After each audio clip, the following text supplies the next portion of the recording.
आज हम बात करेंगे एक ऐसे टॉपिक के बारे में जो बहुत ही ज़्यादा क्रूशल टॉपिक है।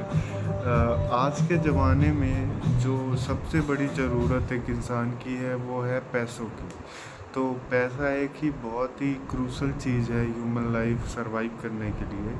तो इस समय हमारी लाइफ में सबसे बड़ा जो मुद्दा है किसी भी स्टूडेंट्स के लिए, किसी भी प्रोफेशनल के लिए, किसी भी कोई भी कहीं भी है, उसको जो है सबसे ज़्यादा ज़रूरत किन चीज़ों की पड़ती है, किन चीज़ों को होने से वो बेहतर परफॉर्म कर पाएगा। तो सबसे ज़रूरी चीज़ जो मेरी नज़र में या फिर मेरे प्रोस्पेक्टिव में एक यूथ के लिए है वो है मनी। और हमारी गवर्नमेंट को भी नहीं लगता कि मनी जो है प्रॉब्लम है लोगों के लिए, और उनको नौकरियां देनी चाहिए। वो नौकरियां करके पैसे कमाएं और उन पैसों को यूटिलाइज़ करें जिससे कि देश की ग्रोथ हो सके। पर गवर्नमेंट ऐसा सोच ही नहीं रहा कि उसकी जो है पब्लिक ग्रोथ करे, या स्टूडेंट उसके जो पढ़ाई कर रहे हैं इतने सालों से वो कोई जॉब करे, कोई अच्छे सेक्टर में लग के कोई देश की ग्रोथ में वो अपना कंट्रीब्यूशन दें। पर गवर्नमेंट ऐसा नहीं चाहती। तो यूथ को भी कुछ ऐसे स्टेप्स उठाने पड़ेंगे जो कि बेहतर हों, और जो ऐसे कदम होने चाहिए जो यूथ भी ऐसा कुछ करे जिससे जो है गवर्नमेंट को कम से कम समझ में आना चाहिए कि यूथ के अंदर गुस्सा है, उनको एम्प्लॉयमेंट सबसे ज़रूरी है। और एम्प्लॉयमेंट के साथ साथ बहुत सारी चीज़ें हैं जो यूथ में इस समय मिसिंग है। तो ज़रूरी चीज़ें हैं, इन टॉपिक के ऊपर बात होनी चाहिए, और ज़रूरी भी है इन टॉपिक के बारे में जानना, और इन टॉपिक के बारे में बात होना भी ज़रूरी है।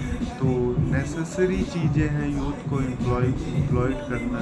एम्प्लॉयड नहीं कर सकते हैं तो उनको कुछ सब्सिडी देना, क्योंकि लाइफ बहुत ही ज़्यादा टफ होती जा रही है सबकी। और लाइफ टफ होती जा रही है तो लाइफ को संभालने के लिए फाइनेंस करना पड़ता है। तो अगर यूथ के पास में जॉब नहीं है तो वो कहाँ से फाइनेंस करेगा, वो गलत चीज़ों में पड़ेगा, वो गलत दंगे करेगा।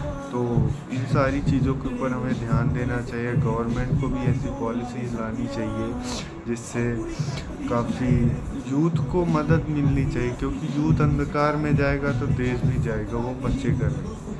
देश की सबसे बड़ी ज़रूरतें हैं यूथ। यूथ ही बेकाम हो जाएगा तो देश कहाँ से भी आगे नहीं बढ़ सकता।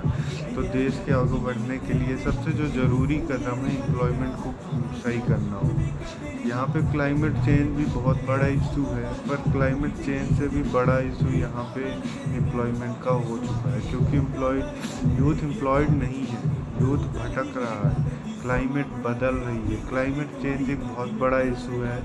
मेरे हिसाब से वो भी एक बहुत बड़ा इशू है, पर ये इशू मुझे जो लगता है और भी ज़्यादा ज़रूरी है, क्योंकि यूथ में अनएम्प्लॉयमेंट बहुत ही ज़्यादा बढ़ चुका है। लोगों के बीच में बहुत ज़्यादा गुस्सा है। बजट भी हमारे हिसाब से नहीं आया, और बजट में भी ओनली गवर्नमेंट यही चाहती है कि ज़्यादा लोग टैक्स स्लैब में आए, ज़्यादा लोग टैक्स भरें, और ज़्यादा लोग जो है इंडियन इकॉनमी में कंट्रीब्यूट करें। पर इंडियन इकॉनमी में तो वो कंट्रीब्यूट करें, पर इंडियन इकॉनमी यूथ के लिए कर क्या रही है? एजुकेशन के लिए इंडियन इकॉनमी ने क्या कर रखा है?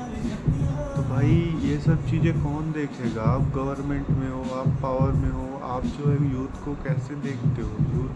यूथ को समझो ना, यूथ की ज़रूरतों को समझो। यूथ पढ़ाई में पैसा वेस्ट कर रहा है, क्योंकि आगे चल के उससे जो है जॉब मिलेगी, पर वो चीज़ें नहीं हो पा रही हैं। उनको समझना पड़ेगा, यूथ को भी देखना पड़ेगा कि चीज़ें बदल रही हैं, चीज़ें जो है समझना पड़ेगा।